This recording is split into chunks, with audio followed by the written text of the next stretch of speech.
एक बार भगवान कृष्ण ने गोपियों के कपड़े चुराए।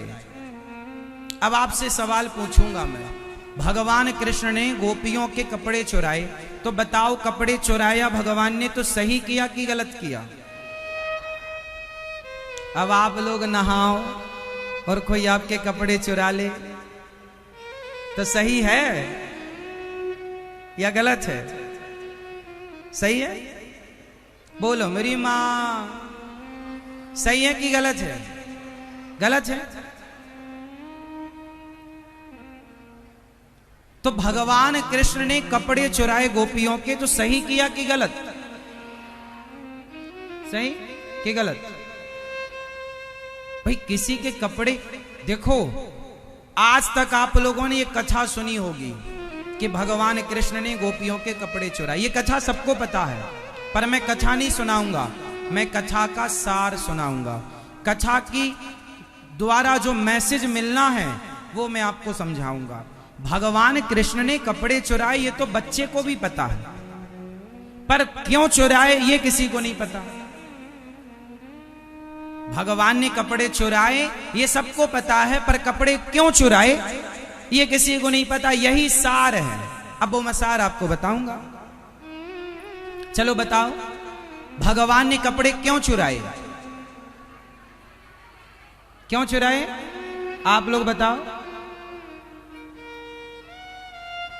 मैया, ओ मेरी प्यारी मां, भगवान ने कपड़े क्यों चुराए गोपियों के? क्यों चुराए?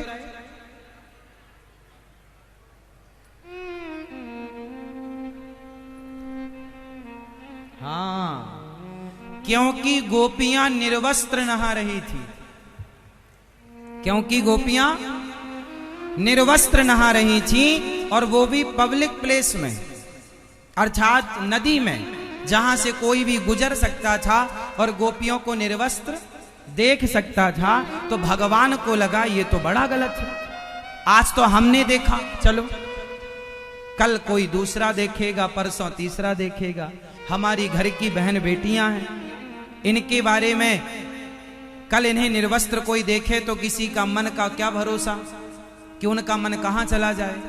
इनके साथ कल को कोई दुराचार कर ले, कल इनको कोई पकड़ के इनके साथ गलत काम कर ले, तो जिम्मेदार कौन? तो भगवान ने कपड़े चुरा लिए। फिर गोपियों ने कपड़े देखे, कहां है? अरे चोरी हो गए। फिर घुस गई पानी में। कन्हैया तुमने चुराए हैं? हाँ हमने चुराए हैं। क्यों चुराए?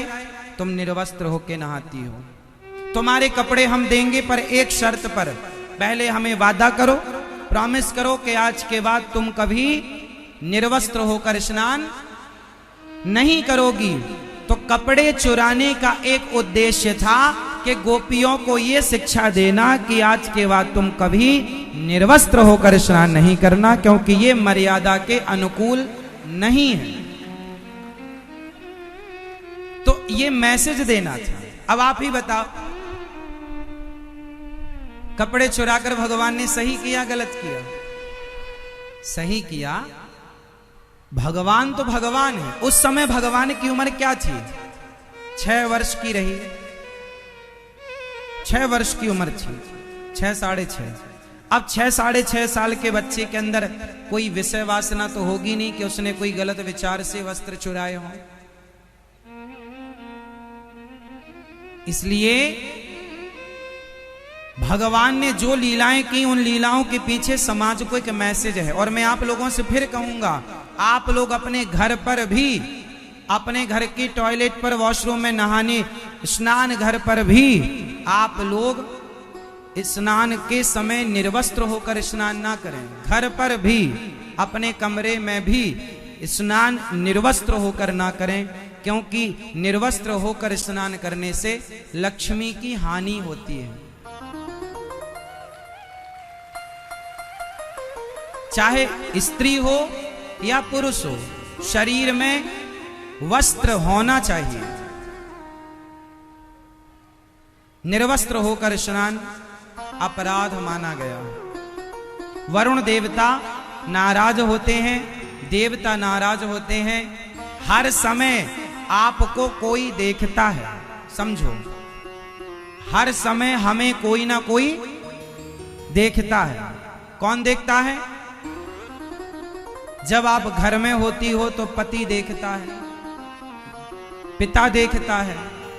बाहर होती हो घर के तो जमाना देखता है। कमरे में होती हो, वॉशरूम में होती हो, दरवाजा बंद है, आपको लग रहा अब तो कोई नहीं देख रहा है, अब तो कपड़े उतार सकते हैं। नहीं, उस समय भी आपको देवता देखते हैं। माता अहिल्या को इंद्र देख रहे थे कि नहीं? और ताड़ते हुए आ गए और रूप बना लिया और उनके साथ दुराचार करने की कोशिश की थी कि नहीं? तो देवताओं से भी हमें अपने इस शरीर को, जो मर्यादा हमारे वेद कहते हैं, पुराण कहते हैं, मर्यादा में रहो, वस्त्र पहन कर रहो। निर्वस्त्र होकर के जानवर चलते हैं, आपके पास बुद्धि है, निर्वस्त्र नहीं। जमीन पृथ्वी मां है, इस पृथ्वी मां पर खड़े होकर के, निर्वस्त्र होकर खड़े होना भी अपराध है। स्त्रियों को छाती केवल लेटना नहीं चाहिए जमीन पर, पता है आपको? जैसे पुरुष भगवान को दंडवत प्रणाम करते हैं, कैसे? खाली जमीन पर, खाली जमीन पर स्त्रियों को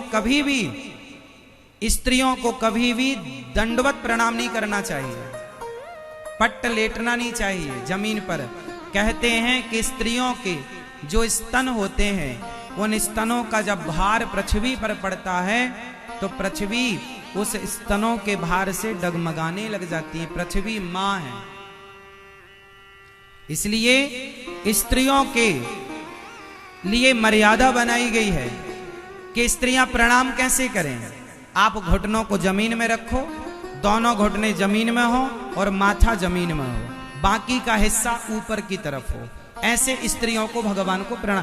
कुछ स्त्रियां दंडवत लेट जाती हैं प्रणाम करने, गलत है, आपको ज्ञान नहीं है। स्त्रियों को दंडवत प्रणाम नहीं करना चाहिए। जैसे वृंदावन की परिक्रमा भी दंडवती होती है, तो स्त्रियों को दंडवती परिक्रमा नहीं लगानी चाहिए। यदि लगाएं तो ऐसे दंडवत करो कि ये हिस्सा आपका जमीन में रहे। ऐसे कैसे? ऐसे जमीन में रहे, मतलब ये हिस्सा जाए, ये छाती का हिस्सा जमीन पर ना आए।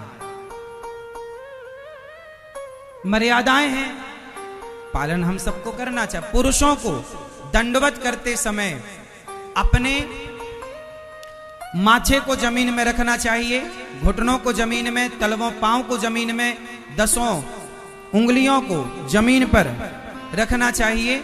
और जो कमर का हिस्सा है, उसको हल्का सा उठाकर ही रखना चाहिए। पुरुषों को कमर का हिस्सा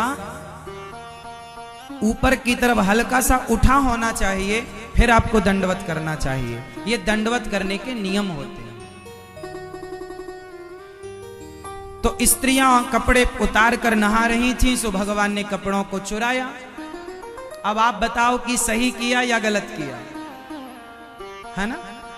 भगवान की लीलाओं के जब तक मर्म को नहीं जाना जाएगा, रहस्य को नहीं जाना जाएगा, कथा जान लेने से काम ना होगा। कथा के अर्थ को जानना पड़ेगा, रहस्य को जानना पड़ेगा कि इसके पीछे का मकसद क्या है,